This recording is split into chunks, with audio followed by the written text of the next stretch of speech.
Important to note, I actually filmed this video before, twice.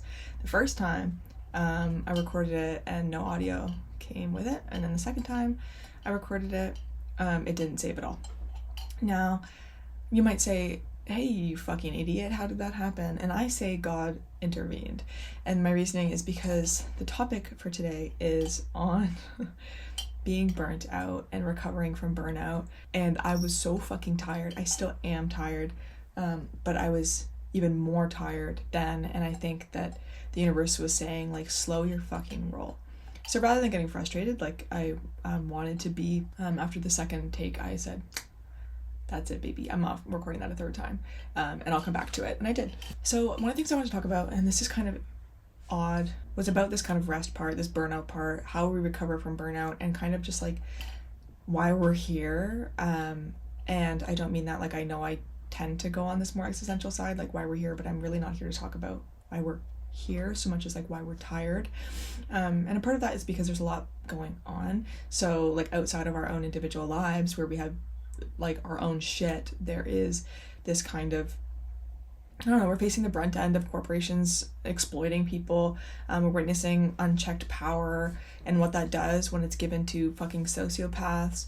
The systems are broken and we're experiencing that. We're experiencing the disadvantages of it. I mean, not that there are many advantages of this. And assuming you're a regular person and not a bajillionaire, odds are this system was not built for you. So we're fucking tired. We're fucking tired because our existence is equated to output and productivity, because these systems were not built to make space for our self-actualization. And obviously, like, the degrees to which, this goes without saying, but the degrees to which that's experienced, obviously there's intersections and varying degrees of power and influence based off of economic status, race, ethnicity, religion, all of these things, all of these isms that exist in our world that create barriers that make this already broken system even more broken.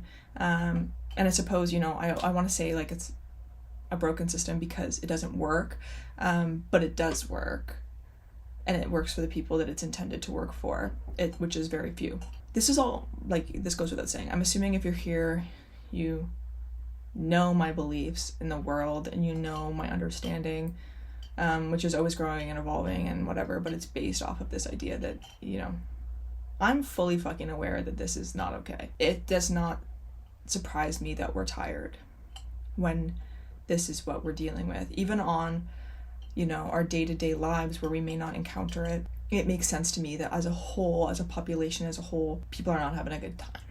And humanity is not having a good time. And it's hard with the world that we're encountering today to believe that there is any way of recovering. And, you know, we see things like these conversations that kind of happen on the same time about self-care, and we have these conversations about whether or not it's integral to have rest and recovery. And you also know my stance on that by now, that like rest and recovery is pivotal because it's not expected. We're expected to overcome our fatigue, we're expected to overcome our barriers, we're expected to do these things even if these barriers and this fatigue is implemented at a systemic level.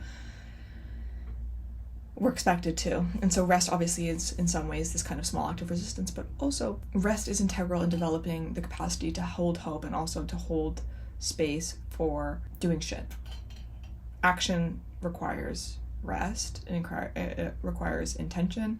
And yeah, so I kind of want to talk about burnout recovery on this kind of like greater scale, but also on this smaller scale as like a creative, and why it's worthwhile. Because I think something that I've been struggling with a lot recently is how superficial self-care can feel, and how it's hard to really find that rest and relaxation and respite when you know that rest, relaxation, and respite is coming from a place that, you know, isn't necessarily the worst thing in the world. Like, you know, you have a shitty job, okay, well, it's very easy to say that there are things that are worse in the world, because there are, on your, you know, estimation, but your body doesn't know that, and your brain doesn't know that. Your brain and body only know the world that you've been encountering and whatever. And the point is that if you're tired and you're experiencing this fatigue to the degree where you feel apathetic and you feel that the world is caving in and that there's nothing to be done, then rest is necessary. Doesn't matter how much you believe you deserve it, it's necessary. And I think one of the things that I really wanted to talk about is also just like where we can find this like proof that there's something worth fighting for. Because obviously we're facing like just kind of this like mass understanding that this is what happens when people fight back. This is what happens when people wake up and they say this is not okay, this world system does not work, it's not right, it's unjust, it's cruel. And when we have these things that we become aware of, there's systemic pushback, and the people in the powers that be, the people in the positions of the powers that be, continue to punch downward. How do we believe that there's anything worth it? How do we rid ourselves of hopelessness? How do we rid ourselves of this belief that life doesn't matter and that it's all subject to being diminished by the sense of apathy and helplessness? I first just want to say, like, whatever understanding you have of, or hesitation you have in conversations around change is important to address. And I also just, like, not that I think that anyone that's watching this would ever believe that, but I think that if you are going to fight for a system that will protect you as a theoretical one-day billionaire over the reality that most people require different needs and different protections, and there are people out there that just because your wealth is not worth protecting over people's lives, and it's super weird to think that otherwise, but also you're a fool, and I mean that with love, but you're being bamboozled, because you are far more likely to become unhoused than you are to be a billionaire. And if you're a billionaire, then you should absolutely, well, first of all, no ethical billionaires, but also your morals don't have to go out the window. And, you know, this video wasn't meant to be inherently kind of political, but obviously life is political, creativity is political. As an artist, it's my role, and I believe it's my role to comment on politics, even if I believe that it's just a line of questioning of the systems that already exist. With that disclaimer out of the way, I want to talk about beauty. And I want to talk about beauty because, to me, I've been thinking of the superficialness of self-care, the superficialness of rest, and does it really matter? Is it just this pretty glaze we put over the realities? Is it the rug that we put the dust under? Is it we sweeping all of this experience under it and saying, oh, everything's better now? And of course that's not true. Of course it's not true. Of course rest is integral, like I've said.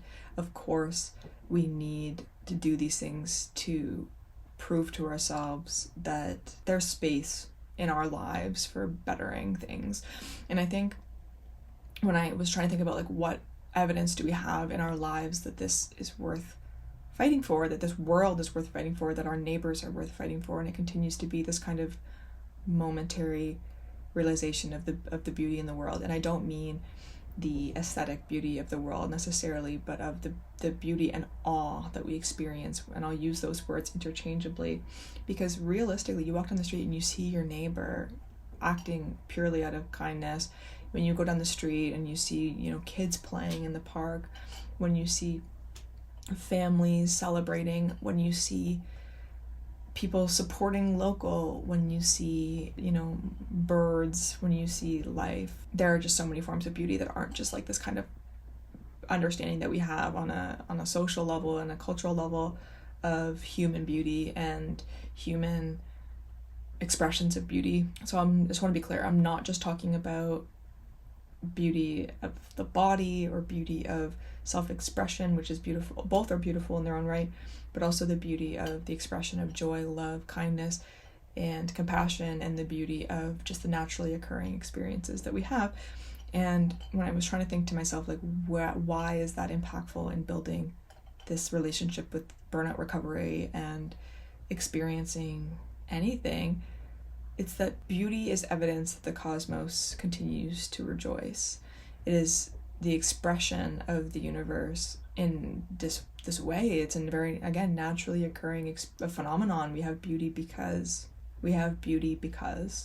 And it's still a very large part of the fabric of our existence. We can't avoid it. It is everywhere that we go, hopefully. And I think at the end of the day that, like, when we enter spaces where beauty is overcoming, or awe is overcoming us, and we're bearing witness to this incredible thing, it is all the more evidence that the cosmos still believes it's worth expressing.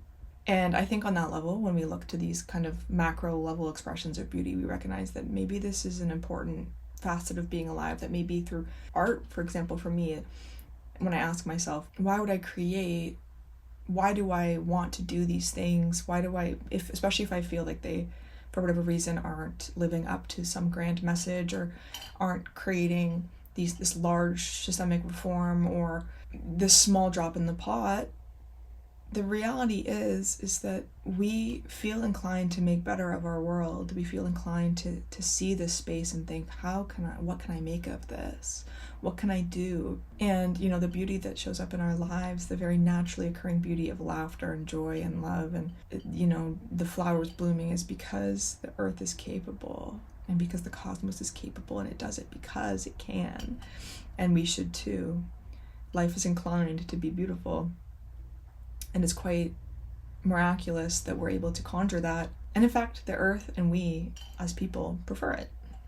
Not on a superficial level, but we have this, if you look historically, people have spent their entire lives creating things like snuff jars. That always amazes me. These tiny little things we put tobacco in. The detail and just kind of like way that we've learned to create like ornamental anything. The fact that we create for the sake of creating is to me, a strong indicator that it's valuable for the rejuvenation and vitality of people, and also just a natural expression of life and living and the magic that we have. But I just want to say also, relying on beauty is not a one-way street. Burnout becomes coupled with kind of this feeling of barrenness, right? I don't know if you've ever had that where you're just like, fucking life is awful, I can't do anything about it. And you have this kind of equation of, we're polluting the planet, we're hurting the people that we love, we're hurting the people that we don't know well enough to love in that intimate way, but we love them because they're people. We feel on this like kind of very natural level that something is wrong. Yeah, it feels barren, it feels dead, because it's that antithesis to the natural expression of being alive. And a part of self-care is the process of engaging with meaning. And in my experience, like when I had lost my friend a number of years ago, she had passed quite young, and I had gone to therapy for like the first time since being a little kid, and I was like, I just need a reason, not for her passing because some things can't be explained, but a reason for this everything. And it came to me that beauty, it always comes back to awe and fascination and curiosity and all of these things that are natural responses to beauty and our natural responses to the mysteries of being alive. And yeah, self-care is huge. I never learned how important like meaning was in the process of taking care of yourself, especially on an emotional, mental, and spiritual level. The thing about self-care is that it's curated and cultivated by you, by the self.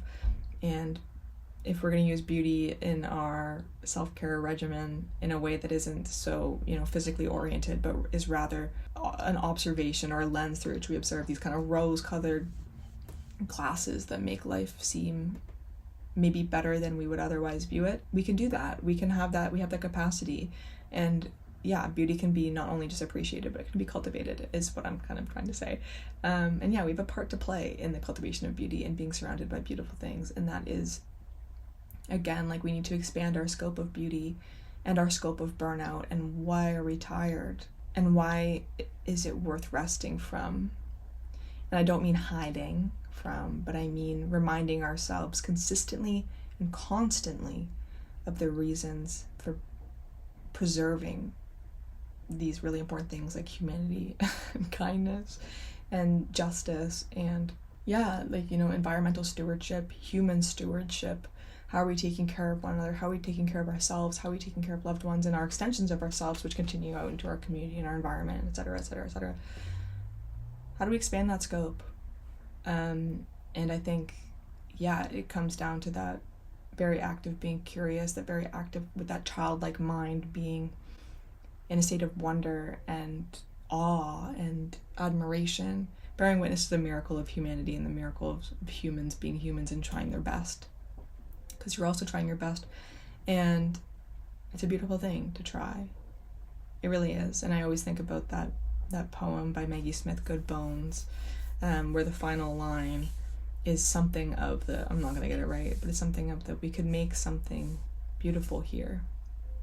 And the whole point of her poem, I talk about it all the time, to be honest with you, but is that we try to sell ourselves on the world, and the world is hard to sell ourselves on, but we need to talk about capacity, and we need to talk about building capacity, and building capacity comes through burnout recovery, and that comes through community care, and that comes through doing these things that rejuvenate one another just as much as ourselves. And I think just like, if you're watching this, you're probably a creative person, and I'm always trying to think of ways to like really connect this very real life experience of being a person and operating in the world with this also thing that you're able to do, and you're able to create, and you're able to add beauty to the world.